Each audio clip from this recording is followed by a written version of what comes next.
ખાસ કરીને હું તો આજે કહેવા માંગુ છું કે આજે જે આ જન કલ્યાણ સેવા સેતુ જે આપણે જૂનો કહેતા હતા એ આ કાર્યક્રમ આપણો જન કલ્યાણ શિબિર હવે એ નામ આપવામાં આવ્યું એને, અને એની હેઠળ તમને અહીં તમામ પ્રકારના લાભો જે મળવાના હોય એ એના દરેક ટેબલો છે, અને તમને કોઈ સર્ટિફિકેટ કઢાવવાના હોય એ તો લાભોમાં પણ તમે જોયું કે અહીંયા આપણે જુદી જુદી યોજનાઓના લાભ લીધા.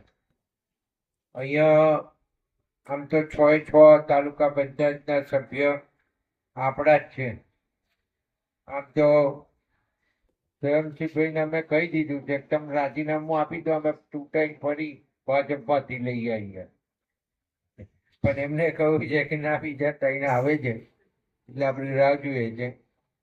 એટલે આપણા બધા જ ભાજપના સભ્યો છે, અને જિલ્લા પંચાયતના સભ્યો ભાજપના, સરપંચો બધા ભાજપના. તો તમે બધા ભેગા થઈને એવું કેમ ના કરો કે આ સરકારી જેટલી યોજનાઓ છે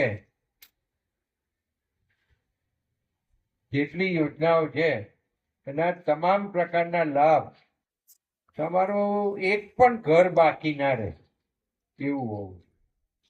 ખ્યાલ આવ્યો? આપણું અસલ કામ શું છે? તો જે સરકારની યોજનાઓ છે એના લાભ છેવાડાના માનવી સુધી મળે એના માટે યોજના. આમ યોજનાઓ જે બધી શરૂ કરીને એ મુખ્યમંત્રી તરીકે નરેન્દ્રભાઈ મોદી સાહેબ જ્યારે ગુજરાતમાં હતા ને ત્યારે આ બધી યોજનાઓની શરૂઆત થઈ, અને એમણે એવું વિચારેલું કે મારે છેવાડાનો માનવી એ કોઈ પણ જ્ઞાતિનો હોય એને કંઈક ને કંઈક લાભ આપવા જ. પક્ષી પંચ હોય, શિડ્યુલ કાસ્ટ હોય, શિડ્યુલ ટ્રાઇબ હોય, એને કંઈક ને કંઈક લાભ મળે એવું કરવું, અને એને બીજા સમાજોની સમકક્ષ કરવા. આજે તમે જુઓ, તમે 20 વર્ષ પહેલા દરેક ગામડામાં જોવા જાઓ, 25 વર્ષ પહેલા તો શું હતું, અને આજે એટલો મોટો બદલાવ છે.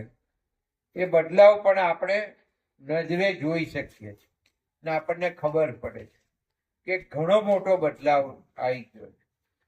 હું એવું કહું કે અહીં પાકા રસ્તા તો કોઈ નરી બાકી નથી ખેતરમાં જવાની, આવું કહીએ નહીં હોય. આપણે બધું કરાવી દીધું. અહીં તમે યોજનાઓના લાભો તો પીએમ જય યોજના હોય તો એ દરેક જણને એનું કાર્ડ મળી જાય, એની પણ આપણે કેમ્પો કરીને વ્યવસ્થાઓ કરેલી છે. વિધવા પેન્શન યોજનાના પણ લાભો ગંગા સ્વરૂપ બહેનોને મળે એની પણ આપણે વ્યવસ્થાઓ કરેલી છે. અને આ વખત જ્યારે થતું હોય ત્યારે એના ફોર્મ ભરાઈ અને આપણે ચીવટ રાખીને સરપંચો હોત, એક સરપંચ જો આ બધી આવી બધી કામગીરી કરો ને તો ફરીવાર તમારે કોઈને ઘેર મત માગવા જ ના જવું પડે. આ બધું આ તમારું કામ છે, એટલે તમારે આ બધા જ લાભ આ લોકોને મળે એવી વ્યવસ્થાઓ તમારે ગોઠવવાની છે. અને હું માનું છું કે આપણા આ 13 ગામ એ બાબતમાં ખૂબ સુખી છે, ખૂબ આગળ છે, અને સુવિધાઓ સભર આપણા આ 13 ગામ છે, કારણ કે આપણે કશું બાકી રહેવા દીધું નથી. ત્યારે હવે તમે નવા ચૂંટાયા 6 જિલ્લા તાલુકા પંચાયતના સભ્યો અને જિલ્લા પંચાયતના સભ્યો, તો જિલ્લામાંથી મળતા લાભો તમને અપાવશે 2 જિલ્લા પંચાયતના સભ્યો આપણા, 6 તાલુકા પંચાયતના સભ્યો આપણા, તાલુકા પંચાયત આપણી છે, તો એમાંથી પણ તમને જે લાભ મળતા હશે એ મળશે. ધારાસભ્ય તરીકે મારે જે કંઈ ગ્રાન્ટો બાન્ટો આપવાની હોય છે એ પણ હું આપતો હોઉં છું, અને આપણા કામ થતા રહે. તો તમે એક સુંદર આયોજન કરજો.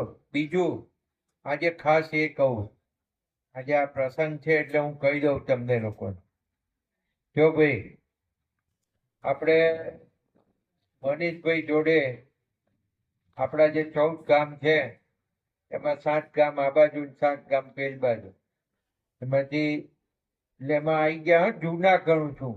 કોર્પોરેશનમાં ગટારિયા હોય પણ ભલે ગટારિયા પણ જૂના આ પાર્ટી લેવાની મેયર બન્યા ને આપણા મહામંત્રી મેયર બન્યા ને આ તમારે બધા માગવાની છે બરાબર. અને એક મોટી મીટિંગ 2 એરિયાની અંદર જુદી જુદી જાય. વડતાલ વાળા વડતાલ બાજુ કરે આયોજન એવું કરે, કોઈ સ્થળ નક્કી કરે, સ્થળ નક્કી કરી અને બધાને સુગમતાથી અવાય એવું નક્કી કરે.